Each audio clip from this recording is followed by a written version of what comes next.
Welcome home, neighbors, to Community Hall Live. My name is Chad, and I'm going to be your host tonight. And tonight we're talking about the Star Wars Galactic Star Cruiser with former Imagineer McNair Wilson and my good buddy Derek Sassman from Rope Drop Radio, who has been multiple times. We'll have to find out what his count is. I know it's been several. At least two. So welcome to the show, McNair Wilson. How you doing today, McNair? I'm good, Chad. Good to be with you folks. Oh, good to have you here, and welcome to the show, Derek Sassman from Rope Drop Radio. How you doing tonight, Derek? I'm doing good. It's been 2 times with a third trip to the Star Cruiser in 2 weeks. I knew it was something crazy. Like Yep. I That's not absolutely even crazy. I met people who've been 7 times, so they're beyond me. Okay, does it buddy. get any better, Chad? When you go a third time, does it get better? Oh, absolutely. It was 10 times better the second time than it was the first. It'll be even better the third. We'll talk more about it, I'm sure. Okay. Well, let's just jump into our first question here. And, you guys can comment on this if you're watching live, and we'll definitely pull this in. But what went well? Derek, you've been twice. What really, really, really went well about the Star Wars Galactic Star Cruiser experience? I think they did an excellent job at the theming of what it's supposed to be. It is a live action role play, interactive experience, dinner theater, escape room, all set in the Star Wars universe. They did that phenomenally. You're interacting with characters, other guests, you're on missions, you're solving puzzles, and they really did make it addicting that you wanted to come back. And so for what they wanted to do, I think they pulled it off exceptionally well. And that's why you hear and see so many people like me who have gone multiple times and are really sad to see it go. Oh, I'm sad to go too. I was holding out for like Florida resident discounts. We saw the AP DVC ones, and then it just did not happen for me for whatever reason, right? So because I just didn't make it. I tried. I had people connected. I tried to get you on board. Yeah, I know you tried. So McNair, from your perspective here, what do you think really went well with the Star Cruiser? Caveat, I've not been. Okay. And one of the things when it first was opening,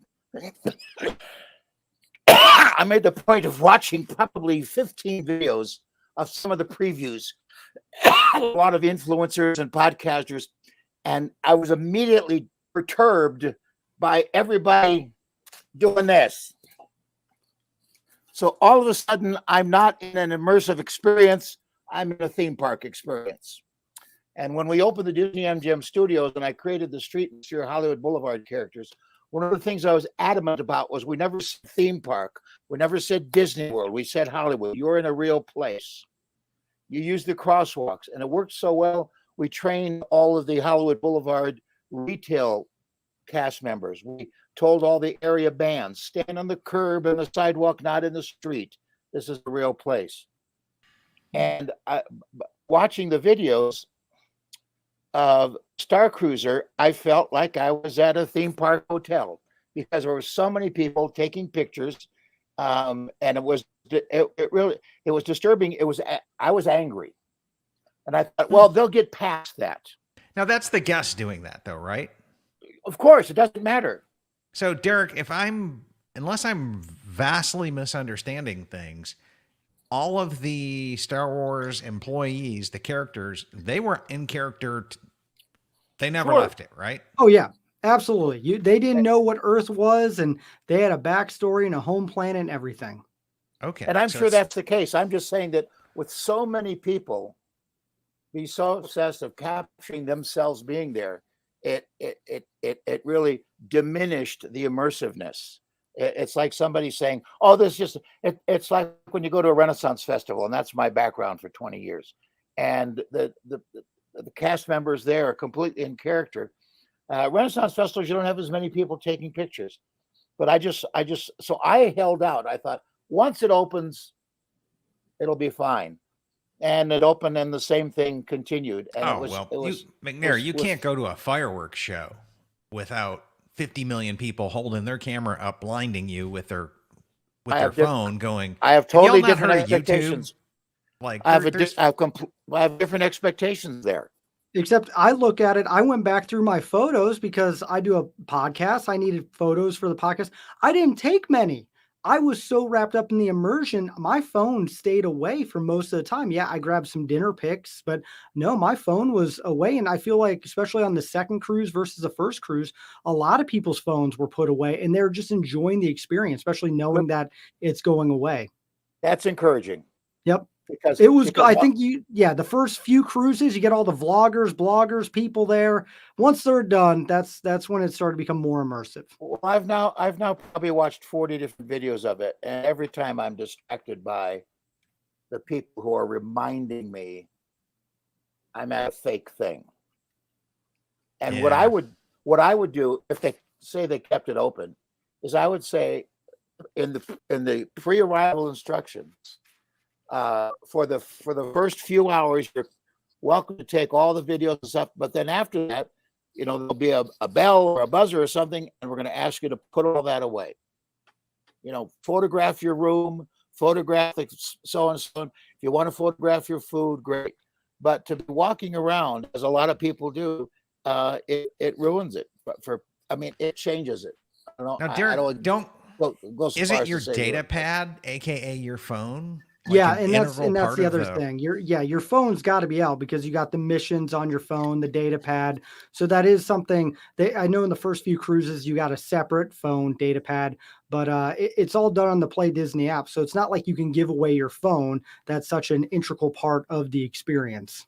Yeah, I think that's great. I like that, and I think there would be a way to say to guests to preserve the immersive experience of it, and so it's not that. Here's what we recommend. Here's what we suggest. I mean, you can't make people do that. They've paid, as some people would say, way too much money or they paid quite a bit of money for it. So let's try to respect that and stay in the character. And in the same way that a lot of people, I have some friends who are with an independent design firm in Southern California, a lot of them former Imagineers, and they all went in costume. They looked great. They had a great time. And not everybody does that, and that's fine. You can't require people to do that either. But I just think to the extent that they could have done that or could be doing that would be a beneficial to the overall guest experience. Yeah, or make the phone more a part of the story. Because, you're doing missions on it, you're checking it.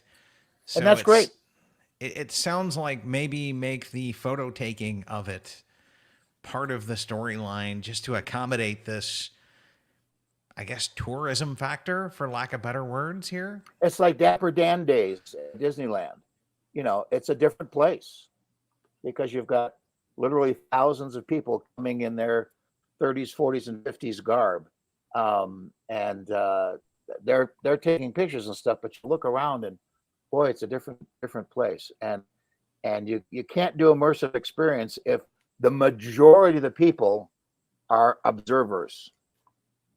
Yeah, that's kind of an interesting thing. So, Derek, it sounds like you were like fully on board with the characters, the role play, everything else, right?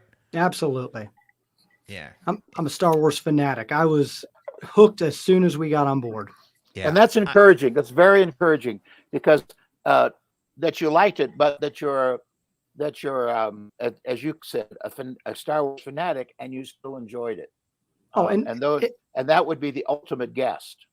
Oh yeah, I get that. I am Disney nerd and Star Wars nerd. I fit the Venn diagram of people who will love the Star Cruiser. Thus why I'm going for a third time in a couple weeks. But I do think a lot of people who just didn't understand what it is and what it was would still enjoy it. People are like, oh, I don't really like Star Wars. It's a really cool experience. You probably would have liked it. We had people that went with our podcast group. We're not really into Star Wars. They're like, that was the most amazing thing I've ever done. I was going to say, I don't think I've personally known anybody that has went to this experience that didn't come home saying, oh my God, that was incredible. It was worth every penny that I paid. And I kind of want to go back. Yep. Same here. Somebody asked Tony Baxter at a D23 panel discussion. A lady said, how is it that when I go on, say, Pirates of the Caribbean, the 19th time I see new things? And Tony said something. This is something I learned from Tony and other first generation Imagineers. We design a space to be fun the 19th time through, not the first time through. First time through, that's Six Flags, and maybe the third and fourth time. It's going to be the same thing. And I'm encouraged that Derek is saying, he's gone 3 times and he gets better and better and better. I love hearing that. Well, there's different storylines. Like, I'm frustrated that I'm not going to be able to do, like, you have different paths, you have different stories, and I'm not even going to be able to see them all. The people that I know who have gone 5, 6, 7 times, our friends over at Hero of the Halcyon podcast, every time they see a completely different storyline and different story beats. And it's just like, that's the addicting thing that Disney did super well, that they didn't really explain, that there is rewrite ability, and you can take different paths and just have a completely different experience. That's great. When we opened the Adventures Club at Pleasure Island, initially it was going. Thank you. When it's one of the 2 or 3 favorite things that I worked on, and we didn't think they'd let us do it because it was so unusual and there was nothing like it. I remember when Michael Eisner, when he explained it, he says, "Is there anything like they're out there like this?" And I said, "No, we're going to have to screw this one up on our own, because usually you learn from other people's mistakes." And the thing that was great about Adventures Club is nobody could copy it. A man in New York tried to with the Jekyll and Hyde Club, and even said so. This is based on. And one of the initial decisions that we eventually changed was that each actor would always play the same character. So a friend of mine who was an actor in San Diego, who I knew right away would be perfect for Hathaway Brown, eventually played different characters. And I have some favorite photos that I showed people when I explained it to them, of 2 of the best actors at Adventures Club playing opposite characters, doing the exact same bit. Guy falls and he falls, and it still works. And guests liked that. We weren't sure guests would like that, seeing actors in different roles. And it's another version of more than one ending to the murder mystery. Got it. Yep. As someone who did the Adventurers Club, I can say that was a prelude to what they were trying to do at the Star Cruiser. Yeah, I was about ready to say here, I think a lot of your original work here, McNair, with Streetmosphere and all the stuff that went on at Epcot and then over at Citizens of Hollywood, I think this is the evolution of that. Well, yes, and Michael Eisner was a big fan of SAC Theater, which is the parent company that created this street theater at Epcot. We were hired, for 3 months for Italy to do 10 shows a day, and we ended up within a week adding to the United Kingdom, and then 3 other shows in future. We're doing 45 shows a day at one point at Epcot. Stayed almost 7 years and did 41,000 street theater shows. And one of the things that surprised me, and the Streetmosphere idea came when we were designing Hollywood Boulevard, and we all picked our favorite buildings. We spent almost a week in Hollywood taking pictures of all our favorite buildings. So we'll do this one, we'll do this one, we'll do this one. And then somebody said, there's always the last guy in town that won't sell his house. And that became Sid Cahuenga's One of a Kind shop, Cahuenga Boulevard being a street. And I said, if there's a place called Sid Cahuenga's, there's got to be a Sid Cahuenga. And I thought of my friend Al Rassam, an actor in Minneapolis that I'd known since I visited his college years ago. Drew a picture of him. And when he came for auditions, I said, "Don't tell anybody that you know me." And Ronnie Rodriguez from the Entertainment Division said, "Look, that's your guy, that's your guy." And he grabbed my thing. And so as he was leaving, Al turned and said, "Nice to see you, McNair." Well, he was a natural for it. But he was the only one. That's what we did with Streetmosphere. He was the only one who played Sid Cahuenga. Our 2 gossip columnists had different personalities, because I saw that at Epcot, we had 3 different guys doing Dreamfinder, and a kid would come up to Dreamfinder and said, "Remember me from Tuesday?" Well, he wouldn't, because it was a different actor. Dreamfinder was Dreamfinder. And what you've got to do with those situations is you have to give each actor their own personality, or make a part of the show what you were talking about, Eric, that's seeing the same actors in different roles and so on. The problem was, and I asked around, who's working on Galaxy's Edge, because they said it's going to be immersive. And I said, yeah, right. It's a lot of work. It's going to take a lot of actors to do that, right? Well, let's just stop there. Like, Derek, did they have like one person, one role? How did that work in Star Cruiser? No, you had different people in different roles, and I think with that many actors, you have to have subs. I mean, just in case someone gets sick or can't be it. So I would love to know how many overall actors there were. I know I've seen different ones on different voyages for all the main roles except for the captain. We had the same one, and I know there's multiple wraiths. I know there's multiple Gaias, and so they have to have a plethora of actors. But Oh, then sure. we've seen But did they some keep the switch same roles. one throughout the same voyage? Same one through the same voyage, absolutely. Okay. And it's only a 48-hour experience. So yeah, your captain's going to be the same one, of course. But I do know a few of them have switch roles. Like I know one of the Sammys became Lieutenant Croy, and so they've done that. One of the Okay. things that you Well, that said, makes sense to me. That they could be trained to fill in multiples as long as they're not switching mid cruise. That would be Chad, you confusing. talked That would be about the weird. evolution from Epcot Street Theater to Citizens Hollywood and so on. No one who was involved in Adventurers Club had anything to do with any of the Star Wars stuff.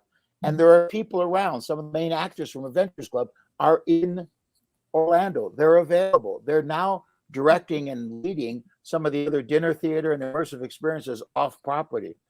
And it's I'll just say it, it's too bad they don't leverage their talents and their experience to plus the Star Wars thing. Not to take away from it, because I say I've not seen it, and I've heard great things like what Derek is saying. I've heard other friends say that they enjoyed it and had a good experience. But I knew it was going to be difficult because that kind of show is very intensive in scheduling and training and in ongoing. I'm not sure that's what went wrong, why they're canceling it. I don't think the entertainment was the problem. No, those cast members are by far and away the best cast members Disney property has.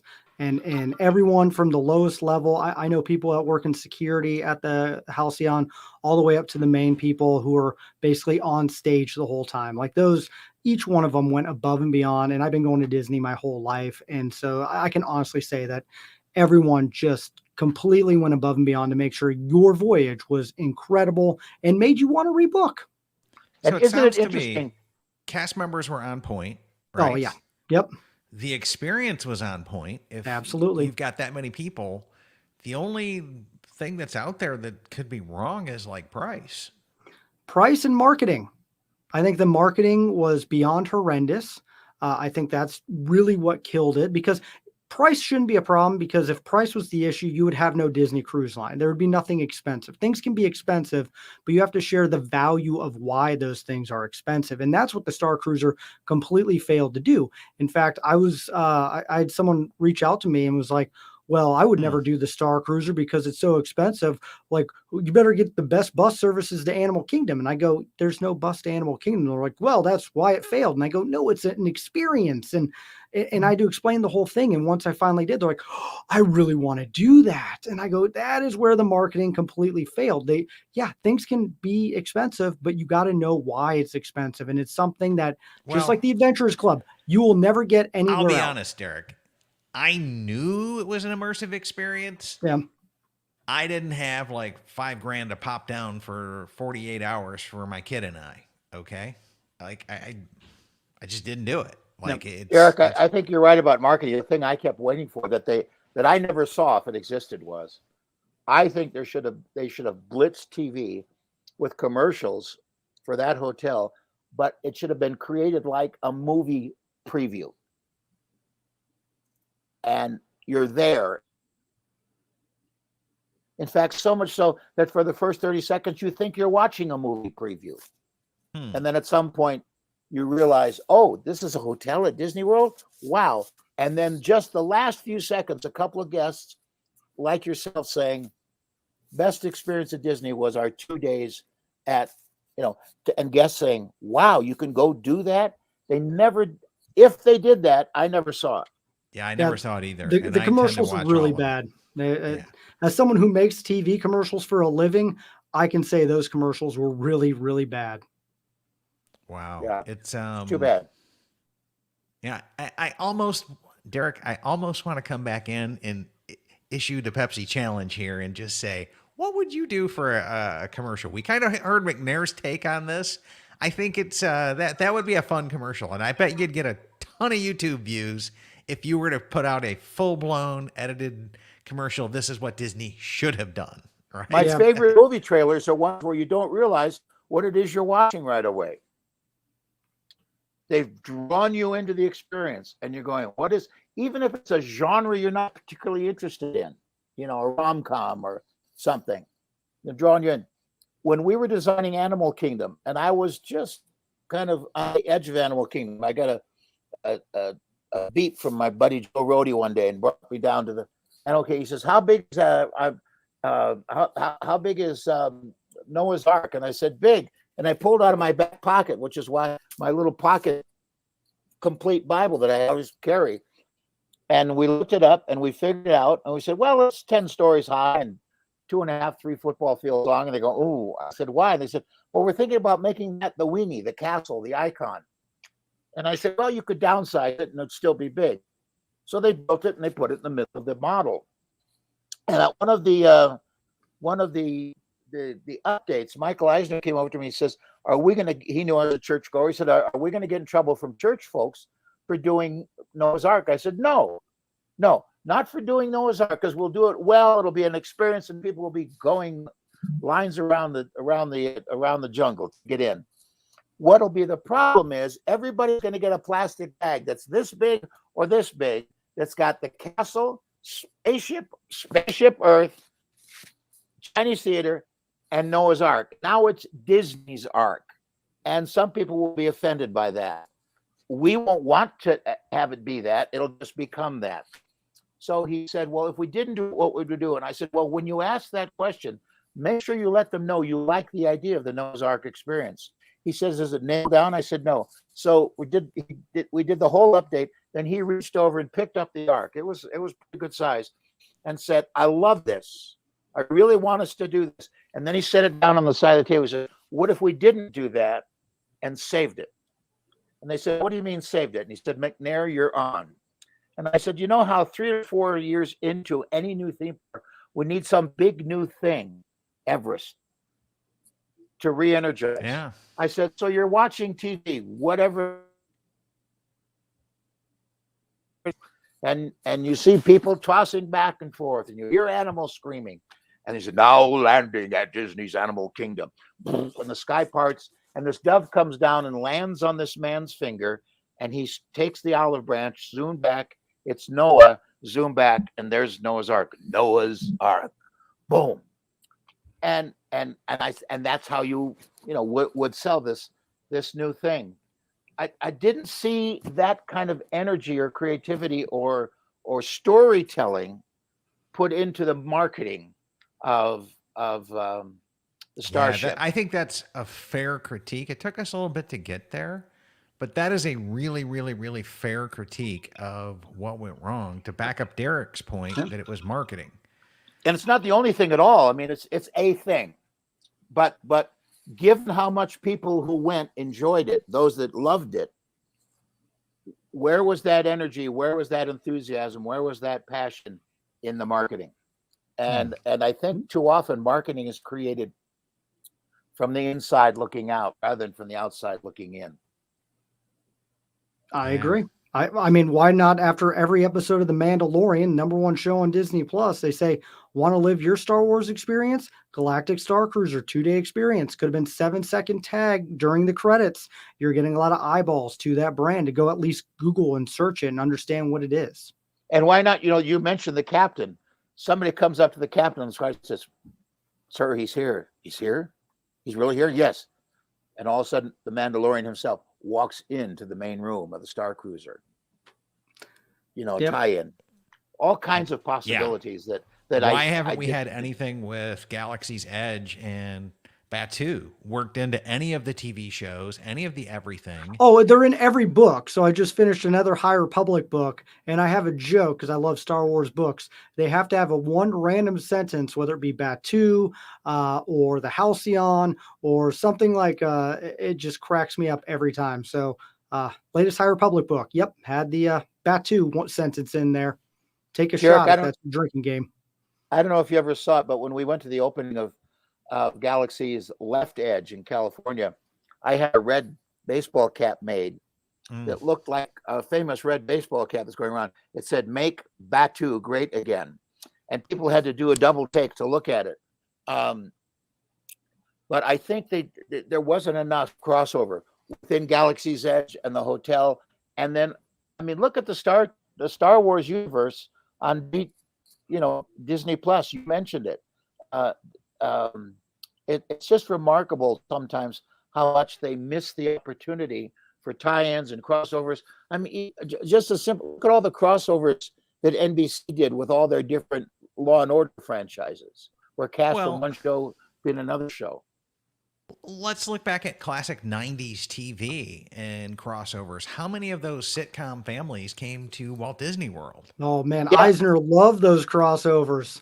Okay. Full House, Step by Step, they all went to Disney World. Do you know the story about Golden Girls? I can think of all their names. The actress who played the oldest, the mom, who was actually the youngest one in the cast in real life. She was saying to her producer one day, she and her husband wanted to go to Disney World. They'd always been to Disneyland. And they said, well, we'll get you in. They said, she had no idea that there was a tie-in. She knew they filmed it. And so she went and had a great time. And they wanted to do. And I think a lot of media misses those opportunities. Yeah. But Disney especially. The only tie-in we got was the Lego Vacation, Star Wars Vacation, where they went on the Halcyon. So that made me laugh that was the only tie-in that we got from a Lego thing that very few only kids watch. So you're targeting the kids, but yeah, they needed something more within that realm to be able to drive. Why not have a making of Disney Plus 20-minute show, making of the Halcyon, and they show some behind the scenes. Nowhere else in the world can you do a lightsaber experience like this. You know how much money? I guarantee they have the footage somewhere. They shoot everything. Just put that on Disney Plus day one. We don't want to give away the secrets. It doesn't matter. Give away some things so people book. The footage is there. When they did the Pixar story, the documentary on Pixar, half of that movie is home movies that Pixar employees have been shooting over the years, having no idea that was ever going to be a documentary. And then because of that, when they showed the Pixar story at Imagineering, Marty Sklar said, when are you going to do the Imagineering story? And she said, when you let me do it. And fortunately for Imagineering, the opportunity to do that came at the same time that Disney Plus was launching, so they could do, rather than a movie, do a series, which I thought was 3 on a scale of 1 to 5, but that's another story. But that's a different podcast right there. Well, I'll just tell you a little secret. I don't know if you've seen the big coffee table book on Imagineering. For some reason, Disney, when they do something like that, the only people that are in it are the people who were there at the time. So there's people, my friends are always saying, why didn't they use you in the Disney story about Tower of Terror? I mean, you created the idea. And I said, well, because I wasn't there. Disney doesn't do that. Bob Weiss, who was the design head for Disney MGM Studio, and later came back to Disney to fix California Adventure and become president of Imagineering, is not mentioned in that book because he wasn't on staff when they made the book. And it's sad. Same thing with the Imagineering story series documentary. They only used people. And a lot of the people that talk about, like when I listen to them talk about, the story behind the ride, I don't know where they got their information, but a lot of it ain't true because they didn't work on it. Too bad. Oh, yeah, on that. Now, McNair, I will say this. You did get a cameo in Imagineering story. We did see a young Craig McNair in there pop up a couple times. That's still, it's not me doing anything. Yeah, it's okay. You know what? It's not why you do it. I did an interstitial for the Disney Channel years ago that was about 7 minutes long with me and Marty McPhail called Lost in Imagineering. It's on YouTube with me taking her around Imagineering and showing stuff. It was going to be a series, and I don't know why we never did any more of them, but it's okay. Got it. Well, back over to our Star Cruiser here. Yes. Let's come back in and hit our third question. So Derek, fan favorite for what went right. Okay. We thought the marketing was bad. And then I heard # not my Star Wars, like that theme throughout all of the tie-ins. They didn't bridge it over from all of the old Star Wars to the new and all the new fans. But now, what would you guys change going forward if they were to reopen this or redo this or re-leverage this multi-million-dollar building after it gets completely written off? What would you guys do differently? How would you change this forward? For me, I like what I wanted to see is them doing almost seasons. So, like, yeah, we got the episode 7, 8, 9 season. All right, now, and this is where you start tying in things. You take a few months off, it has another season, season 2. We're doing the Mandalorian version of the Star Cruiser. That runs its course. Oh, now we have the Ahsoka version of the Mandalorian. Oh, we have no new Star Wars content coming out. Boom, we go back to episodes 1, 2, and 3, or 4, 5, and 6, and do that. And I think if you would have continued to adapt and change the storyline, that thing would have been stayed sold out forever. So what I really do want to see them, and then blend it into all the Disney Plus stuff. And I think they could. I think it would have been really easy to do. In fact, from what I hear, that was one of the ideas going along. They just didn't want to spend the time or money. I mean, the hardest thing with the Star Cruiser is that it was sold out for 6 months straight. Like, this was a huge hit, and it just dropped like a rock when it started to slow down. And now it's sold out for 4 more months at the end. So obviously, all of the people dragging their feet like me should have been, right, have now went, okay, it's now or never. Now or never. So what I want to do, to your point, if we had seasons and we had the Mandalorian season and it was booking from these dates to these dates, and you wait to say anything, like, you don't know, the season could be a year, could be 18 months. It depends what the other property's doing. So okay, maybe I will go. I don't know when the next season's going to come out, because some people would like to wait to see what it is. You gotta, that's kept completely secret, and then boom, you launch the new season. I think you're right on. I mean, look at the popularity of the Halloween overlay for Haunted Mansion. Yep. Look at the popularity of the different seasonal things that they do in the Magic Kingdoms. One of the ideas I had, and again, just my background in theater, is keep the current form, the 2-day form, but add, whether it's once a month or twice a month, a 1-day experience where you check in at noon and it's an all day, like a murder mystery, but maybe not a murder mystery, that you're involved in solving and figuring out the story and so on. The key to those kind of experiences, you've got to have 3 or 4 endings. So you could go 3 or 4 times and never see quite the same ending. There was a playwright in Boston who had a friend who had this little mini theater, and a friend called him and says, hey, I've got a 6-week opening coming up. Have you got a script? He says, yeah, I've got a murder mystery. One set takes place in a beauty parlor called Sheer Madness. They were going to run it 6 weeks. It ran 12 years. It ran 8 years in Washington, D.C. It had 4 endings. People would go see it, then their friends would go see it, and they'd argue about the ending because the ending wasn't the same. It was hilarious. And the audience voted on the ending, who done it. And I think if you change it up so you had an alternate experience, the regular 2-day thing as they have now, but then once a month or whatever, at whatever frequency they decide, you have this experience where you check in at noon and you're there for 24 hours and you go through this almost an all-night mystery experience where you're involved in telling the story, you're involved in deciding the story. So it's not always the same. That in itself is not always the same, but then it's different from the other 2-day experience. And that mystery thing may appeal more to say something. Are you married, Derek? Yep.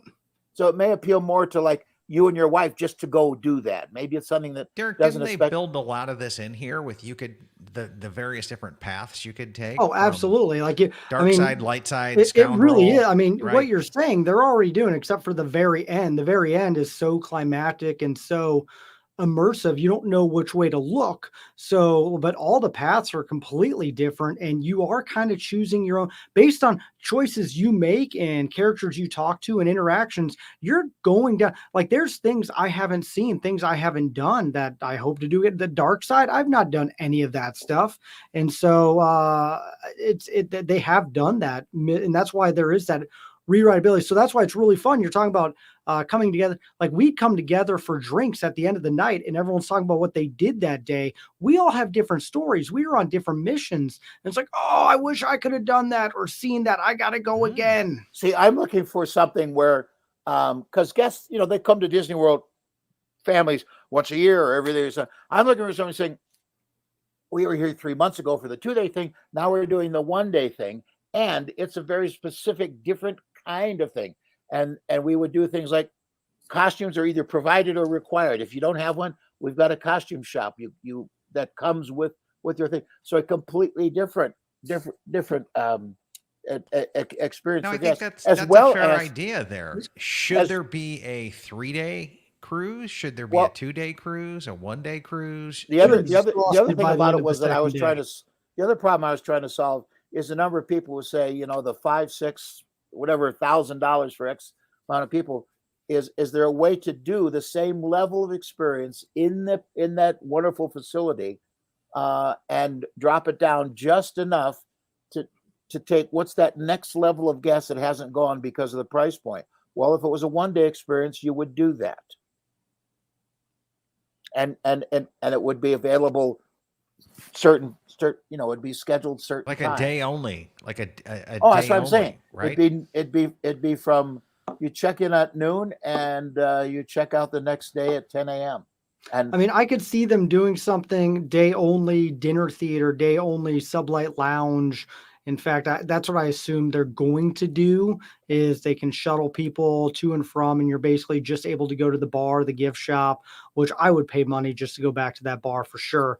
Yeah, That sublight lounge, the amount of money that bar has made for me alone, let alone everyone else, and in fact should have made the thing make money in the first place. So, but I do like the idea. I always wanted an experience where 100% of the people had to be in costume and no kids. Because on our first voyage, there's way too many kids. And if they said, hey, these are the dates that you have to be 18 plus, it's going to be a little bit more PG-13. I think you'd sell that one out really quickly. probably. Adventures Club had an age limit, 18 Yep. years old. A lot of cruise lines do cruises that are adults only. Now, they're not people walking around naked. They're just geared. The main thing about adults only is it's a no kids cruise, and people like that. And so I think Some variety in the voyages is what I've heard here. Absolutely. Right? Which we got back into maybe my 2-day, 3-day, 1-day, whatever. But this is an 18 only. This is a LARPers. This is a high role play one. And another comment from somebody on Facebook is it needs a pool area for non-fans to chill while Star Wars friends family inside and unlimited going to the parks. I think that's called Beach Club Boardwalk. Like, Oh, yeah. we've got what that. if- Just you don't have to You don't be with need them for 2 I mean, days. with all the technology and the characters, you don't want a pool and water around that building at all. That's the one complaint I kept hearing. And if they were to turn it into a regular resort or a DVC resort and add a pool, you got to change some of the electronics around there because you don't want to break some things. Yeah. I'm fine with no pool. I also really think there am. might be, and maybe they already have this, Derek. Please correct me if I'm wrong. I was wrong back in '67 for about 5 minutes, so it's possible. But to get to ahead of time, to get a manual that says, "Here's your character, here's who you are, here's your role," and so on, and here's some suggestions you can follow to prepare to be even more immersed in what's going on ahead of time. Yeah, they could definitely help a little bit more. I know we went into our first cruise completely blind and Yeah. without watching any of the videos. And so we didn't know how to play the game. And so it is nice, I think, now since so many podcasts and things people have gone, you do kind of understand, okay, I want to be a Jedi. How do I do that side? I want to be a smuggler and interact. Oh, okay, now you have a little bit better option. But I do agree. The first time you go, it's very overwhelming. You don't get, I answer this question the wrong way, and it's putting me down a path I can't get back on maybe from. Yeah, I think that's where there needs to be an open house orientation. They do a good job when you get on board. The first few hours is basically exploring and showing your room and stuff like that.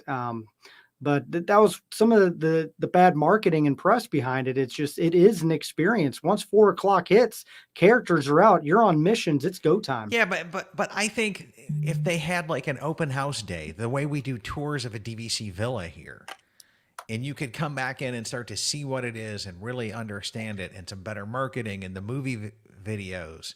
Yeah. This has to be a viable product because there is repeatability, and there are people that do have the money to do this. Hence, look at all the people popping down 18 grand for a concierge level cruise on a Disney cruise ship. Like, the money's there. It's for a lot of people. For me, that's not there, right? I mean, I gotta save up, pinch pennies, do what I We got split to do, rooms right? every time. Like I'm going with 2 other guys this next trip. I went with multiple other guys the last couple trips. It's, that's how we always save money is we're not, my wife will have never gotten to do it. My daughter, one of my sons is going to go this next time, but we never spent the money as a family. We always split it with other people. I used to get every other week a compendium of the greatest hits of guest comments from Disney World, Disneyland, positive and negative. And that's why I tell friends, I say this in my keynote addresses at corporate conventions. Anytime you go anywhere, a restaurant, a coffee shop, a theme park, take the time to go to guest relations and give them a positive and a negative comment about your experience, the negative being constructive. And in all senses, be specific. Why was this great? Or why was this sub expectations? There's a term of art in the Renaissance Festival world called throwing an assumption. When you come through the gate, we assume you're a part of this Renaissance world. We don't assume you're, and we did the same thing with the Streetmosphere characters, with Hollywood Boulevard characters. We never talked to them about being guests at a theme park. Never, ever, ever. The vice president of all of Disney creative entertainment, and my boss, Marty Scarl, used to say, problem with creative entertainment is they're neither creative or entertaining. So, well, they do nice bands and they do lip syncing gay Mormons, tap dancing in front of castles. But other than that, and so as guests came in, we just treated you like you were somebody from LA, or maybe you're from Nebraska visiting LA. Guests loved that. And part of the preparation was each member of the 33 Hollywood Boulevard characters had an assignment to do a report on what was the hit music, what were the hit movies, who were the big stars. And we picked 1947. So you could talk to those actors. You couldn't talk to them about Harrison Ford. He wasn't there. He was a kid, but you could talk to them about whoever the big thing. And the older guests, Disney guests, like that. Now, one of the things in those guests' compendiums of comments that you'd hear, Marty Scholar asked me, he said, do people complain about our prices? I said, it's not the price itself. It's what you get for the money. If you go on a very busy day at Disneyland and there's 80,000 people in the park, and you're going to maybe hit 5 or 6 of your 8 or 10 favorite attractions, you think you didn't get your money's worth. You got to the things you like, but you didn't get to everything you like. So how do we do that? And yes, you're right, Chad. There are those people who can do the $18,000 concierge cruise. But as soon as people who can't afford that, can't even get close to that, would love to go on one Disney cruise in their life, they're saying Disney is about rich people. And what I would love us to do, that's why I'm proposing the one-day thing, is how can we provide that same amazing experience for people who can't, like Derek says, can't take his whole family. And that's unfortunate. Now, people would complain to me, Disneyland is too much. I said, how much should a ticket to Disneyland cost?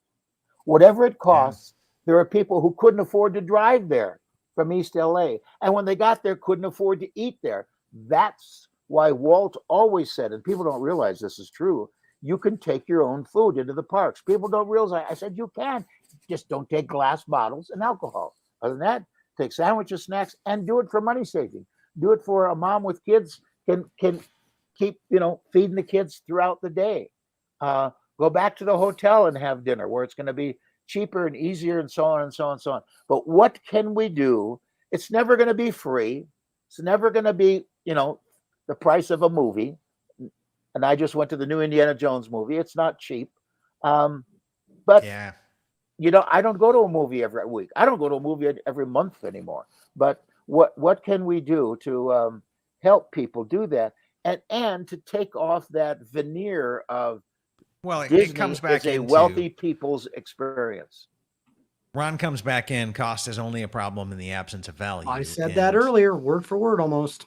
And it's coming back into we needed some smaller, more affordable bite-sized chunks. Okay, you could come in for a dinner theater one night on an off night, right? Get a completely different cast, completely different show, something along those lines.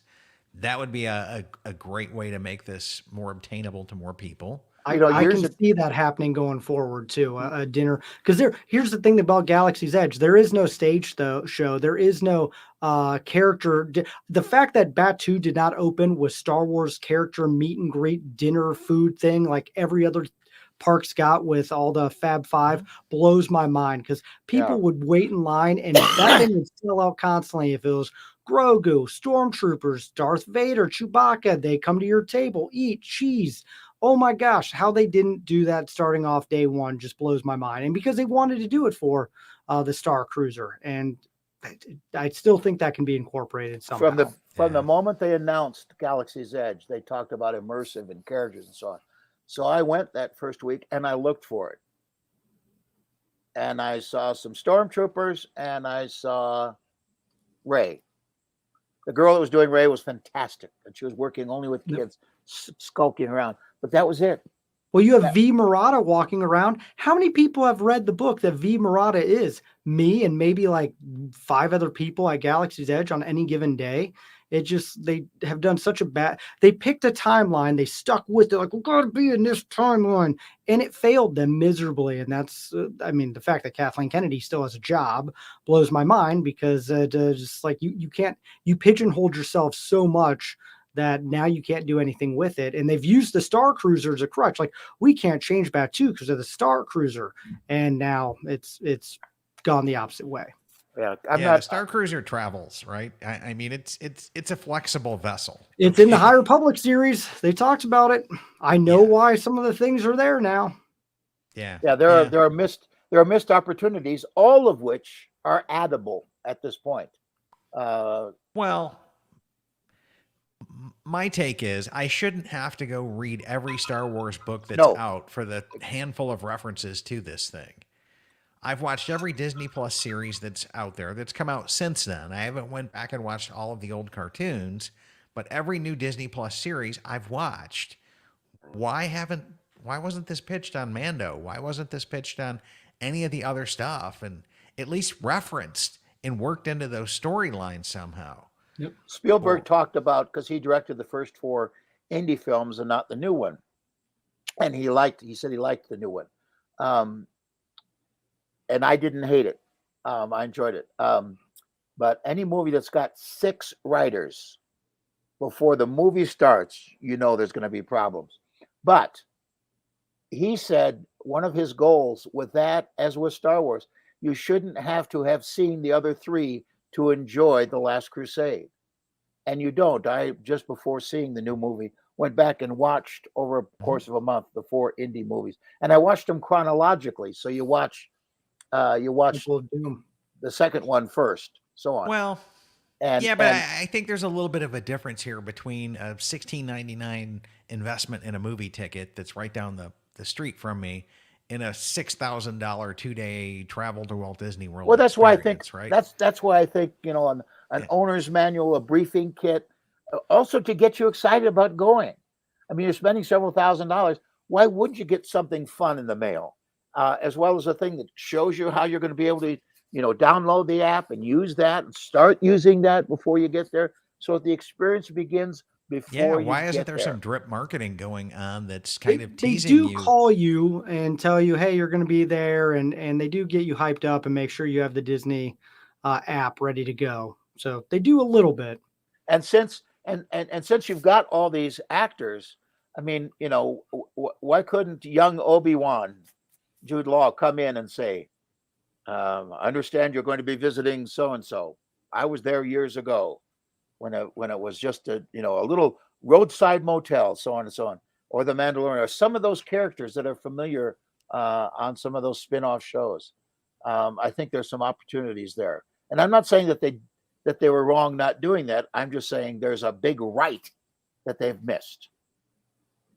Comes down to leadership. Who's at top of the Star Wars franchise? Might not be the right one. Well, that's been the problem of Disney for the last several years. I mean, they've got some leadership with political agendas. They're not talking to each other. I saw that when I was at Disney, Disney Channel wanted to do these take contemporary rock songs, put them to old Disney cartoons, and they did. But the people who owned the vault, it was Walt Disney, who owned the vault, was charging the Disney Channel the same price as if anybody else in town wanted to use Disney and in-house. We got a new head of all of our resort properties from Marriott, and he said, "Where are you staying?" I said, "Oh, I'm staying at the Grand Marriott." He said, "You're not staying at Disney property?" I said, "No." I said, "I got a good deal at the Marriott, and they give me an upgraded room." So why are you staying there? I said, "Because it's cheaper." And Michael Eisner found out about that it was cheaper for us to stay off property. They're not 23 divisions, and they act like warring companies. Yep. That's a fundamental problem of Disney, is the right hand doesn't talk to the left as well. We always said, they talk to them, but they talk to them in loud, argumentative voices. Yeah. Why are VIP tour guides, like, if there's ever an empty room, there should always be one room on the Halcyon, on the Star Cruiser for VIP, like have a VIP tour guide go in, do the experience, like have your staff, have other cast members at Batu do it, like give it to them for free. So then they can tell people about it. Especially on the VIP tours, you're having the people who have the money. Hey, I just did this thing. You should do it. Oh, okay. Maybe we'll look into booking this. This is true. So the fact that they didn't have, like, I have friends who work on the Star Cruiser who would love to do the Star Cruiser and never got to do the Star Cruiser, and that just doesn't make sense to me.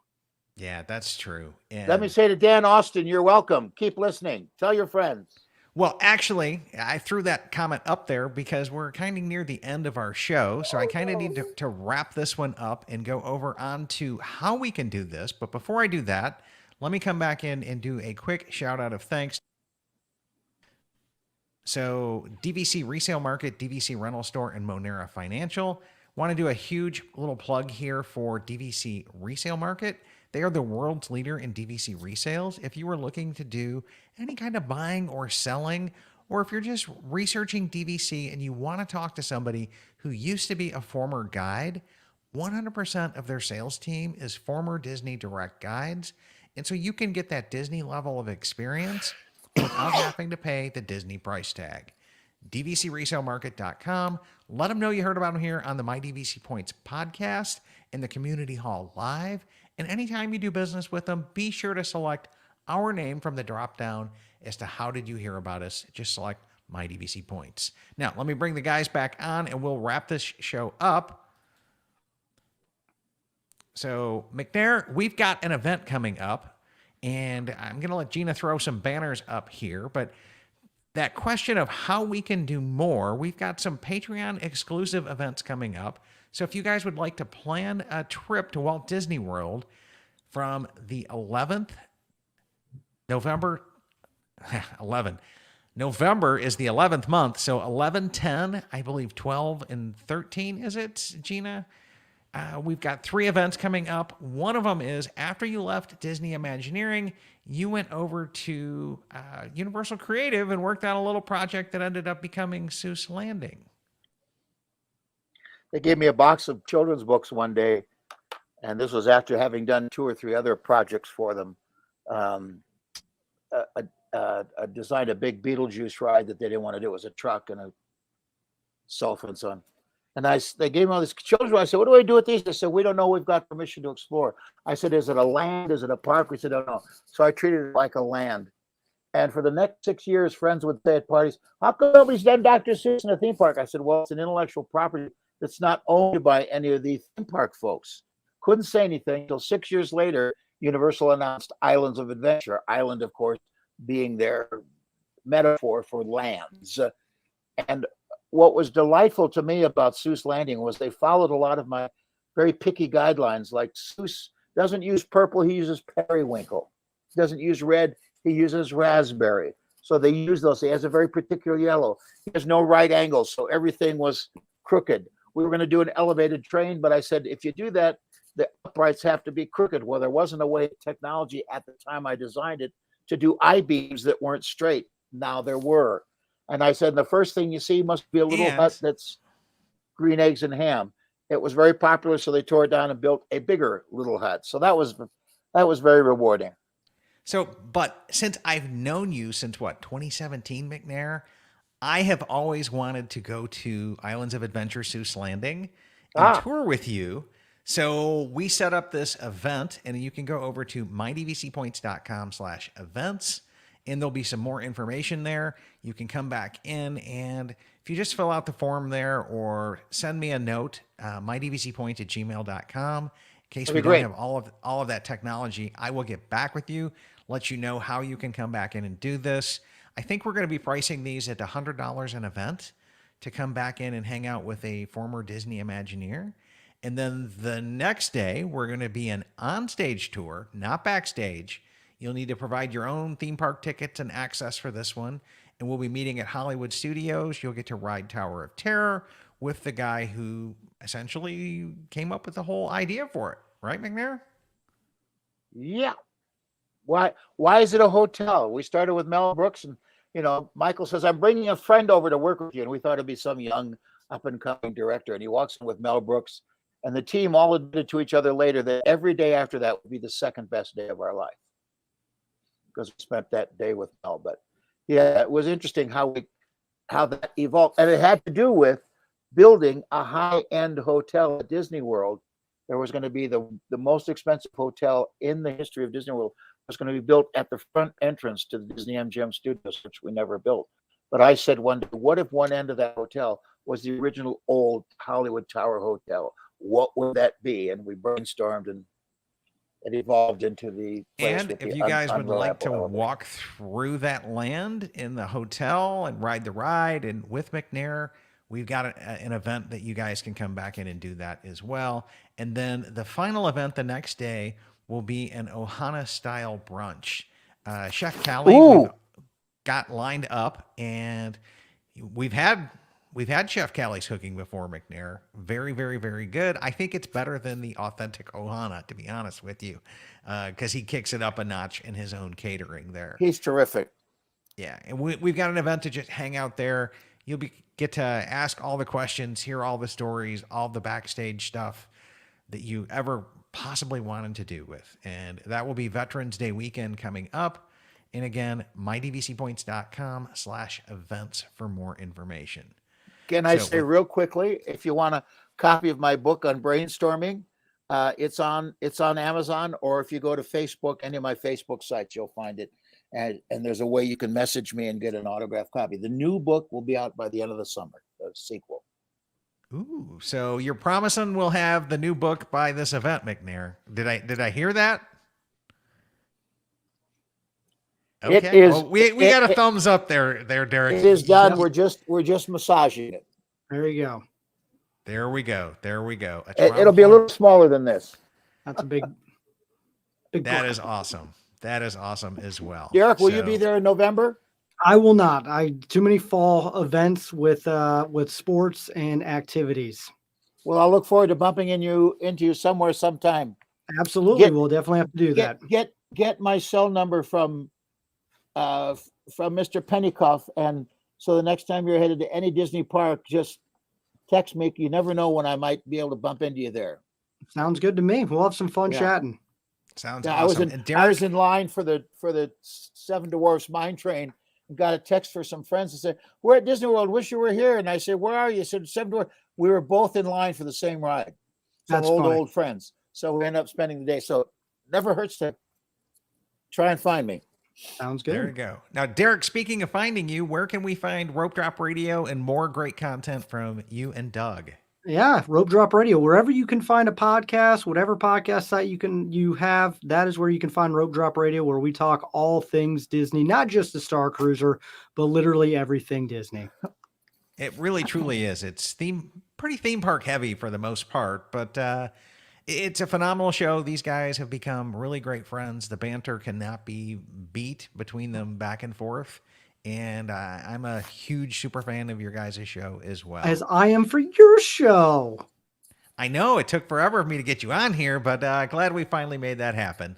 So anyways, guys, a huge shout out and thanks to our sponsors, DVC Resale Market, DVC Rental Store, Monera Financial, and is it McNairWilson.com now? Did we get that up, or is it still T with McNair? It's not up yet. Just go to see McNair Wilson Facebook or Hatch by McNair Wilson Facebook. There you and go. the best thing is to go on either one of those and look for my new email list so you can be notified of when the new book is available. Perfect. And then any place podcasts are played, Rope Drop Radio, but not ropedropradio.com because that's a bad story. We won't go there. Nope. No. Still don't own that site. Okay. Well, thanks for tuning in, everybody. And we will be back next week with another live show. And we'll see you real soon. Thanks, guys.